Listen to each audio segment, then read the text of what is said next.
কাচারি মামলা থেকে আপনি মুক্ত হতে পারবেন কি?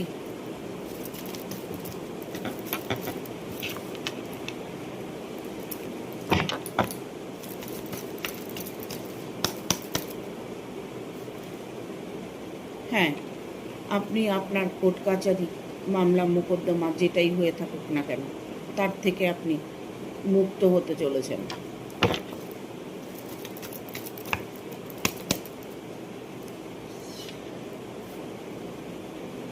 জাস্টিস আপনি অবশ্যই পাবেন, তবে একটু সময় লাগবে।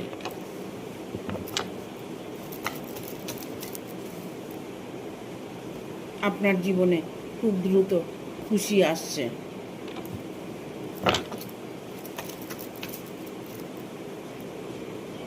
কারণ এখন আপনার পাশে প্রতিটা মানুষ আছে, আপনাকে যথারীতি সাহায্য করবে।